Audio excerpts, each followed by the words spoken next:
Obasanjo calls for new constitution.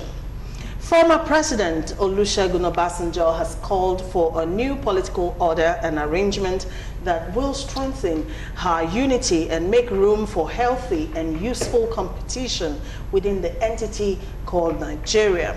The former president said it has become imperative for the executive and the legislature arms of government to work together to establish a constituent assembly to fashion a new constitution for the country, because what is required now is a new constitution and not an amendment of the existing one. He said, and I quote, "If after more than 10 years of fighting Boko Haram, the terrorist group is still waxing strong, let nobody out of self-delusion think that a war of self-determination by one or more geopolitical zones of Nigeria with the present disenchantment will be easily suppressed by the rest of what may remain of the country." He said most of the assumptions in the 1999 Constitution as amended have been found to be unrealistic and unrealizable in practice by any administration that wishes to put them in the rubbish bin. End of quote. All right, let me start with you, Akogu. Calling for, I know that Obasanjo has always, talked about restructuring.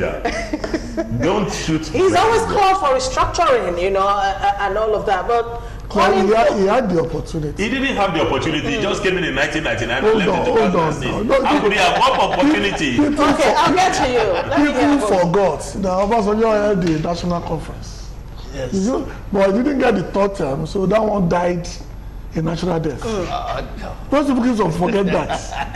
Obasanjo started what they call the national conference. He went out of his way to create it, maybe for a selfish reason, but he did it. So that is neither here nor there. But the point he's making is germane. Actually, he's quoting a Yoruba proverb. People only know the beginning of wars.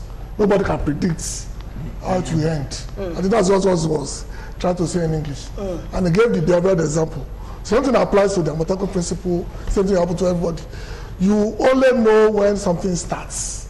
Nobody can foresee how it will end. And what he's trying to do is very clear. Let's work on this constitution. It's no longer workable, it's no longer realizable. It's a piece of paper that even if you throw it to the junkyard will reject it. That paper is that bad. It's worse than the paper it was printed on. So now is the time to show leadership, come out and solve the problem once and for all. So if it's that bad and we all know it, why are we still holding on to that's why the agitation now, that's why everybody was now align their thoughts with that of General Obasanjo to say, let us now review this. A lot of people have been reading a lot of comments and all that. It is because it's Obasanjo that said it that people are reacting this way. They said they had opportunities. Now, argument is this. Can I finish asking my question, then you can, because I know the clamor by Obasanjo then was for true federalism. But now the call has changed to restructuring, as it were. So at what point... Well, what's restructuring? No, there is a difference. No, patience, hold on. So at what point did the narrative change? No, over time, see what it is. When Obasanjo came in 1999, he needed to first work with the constitution, because he cannot change anything without even, practicalizing it. So the constitution was handed over to him. He needed to work with it to see whether it is workable and all that. And before he left office, it was clear that this thing was, actually not workable. And that's why he warned that during his own time, the thing was resource control. And thereafter, the narrative changed from resource control to, what's it called, true federalism. And thereafter, it is restructuring. Now, his argument, and which is a warning, is that at the rate we are going, from this now, the next thing he's projecting is that it will now be self-determination, and which is dangerous. And he gave instances with Somalia, Sudan, and Yugoslavia, and all that. And that's where the proverb about the war, starting the war, not knowing how it will end and all that. I think the point here is that we all agree that this constitution is not it. A whole lot is wrong with it. Now, Jonathan administration set up what do you call it, national conference. Because it was Jonathan, and because he had left office, everything about that died. And most people said that was a beautiful document. What the present administration could have done, or anybody for that matter, the white paper. Yes, and government is a continuum. Sadly and interestingly, the National Assembly does not have powers to write a constitution for us. Rather, they are empowered to review the constitution, to make amendments to this constitution. So my pattern short on this is that we must now listen to the message being passed by Obasanjo and not Obasanjo the messenger, because that's what is going to kill this whole idea, and it is dangerous. We must listen to what the general is saying, and clearly this is now the time. Because even if you review the constitution, we cannot take a position to say, look, let's do just 1 term of 5 years. And I believe strongly in that. It doesn't matter who benefits from it. The truth of the matter is that it will save a whole lot of money being spent on campaigns. It will save a whole succession challenges and all that. I don't know if you understand what I'm saying. So any right-thinking Nigerian should align his thoughts with the position of President Olusegun Obasanjo. All right, Chief of Forces, let me ask you now, having a new constitution, is that going to be the solution to all the prevailing circumstances in the country? My concern first is those who want to write those constitutions, if they still put themselves in the position of those who wrote the one we've condemned, we're still going to come up with the same. We're still going to go back like 100 steps backward. Now, we have to come out. You see, all the ethnic groups in this country must come to a table and say, this is what we want. That is when we are going to have a good constitution, a workable constitution. Even if you have true federalism and the constitution is faulty. Now, you see what happened in the US. The president was accused to have committed a constitutional breach by putting a call across to another president and said, I want you to probe this person, and by probing this person, if you don't do it, I'm going to cut some military aids to you, I'm going to cut this, I'm going to cut this. And in the US Constitution, it is a breach.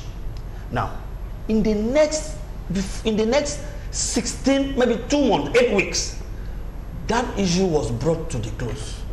Now, if you come to Nigeria, first and foremost, that's why the president of the country called Nigeria can sit down and do whatever he wants, knowing full well that he can never be impeached. He will sit down, they will say that before impeachment, the condition, the alleged crime or breach must go across the 36 states, which is, those things cannot work. Makes it cumbersome. It's almost impossible to now, every governor have an impunity. How can you sit and say you are a governor, commit a crime? Please, there is a prime minister in somewhere in Africa. Immunity, you mean? Immunity. There's a prime minister somewhere in Southern Africa that is under trial now for killing his ex-wife along with his new wife.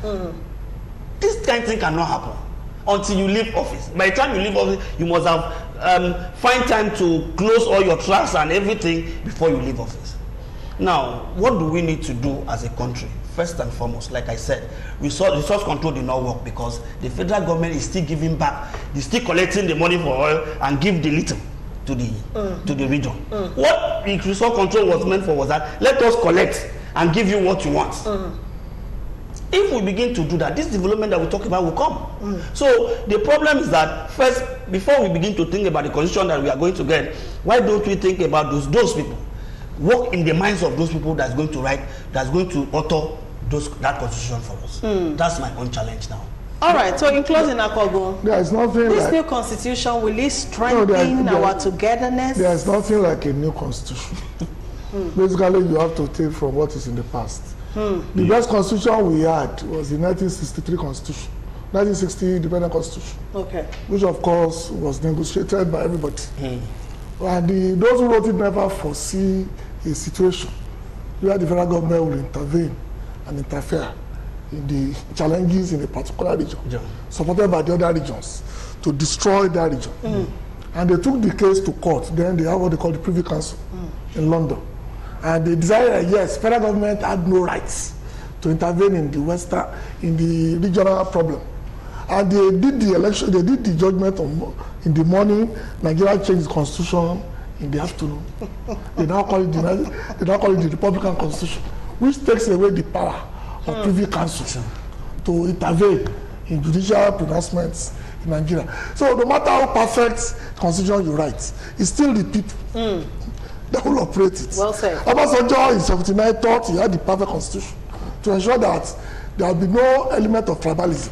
That Imam will be elected across the board, 2/3 of the country, and will carry everybody along. Look at what Buhari is doing.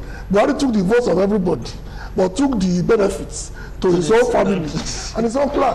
So that means the constitution foresaw that yes, people will elect somebody that will be the father of all. But we've seen from example that somebody can simply take it and twist it and turn it to a family business. One time, fine, fantastic. But what stops me? A governor or Godi, a governor for 6 years, telling Madam to come and succeed him. He's still the governor. Yes. He's used to the same things. He's simply transition from being the governor to first husband.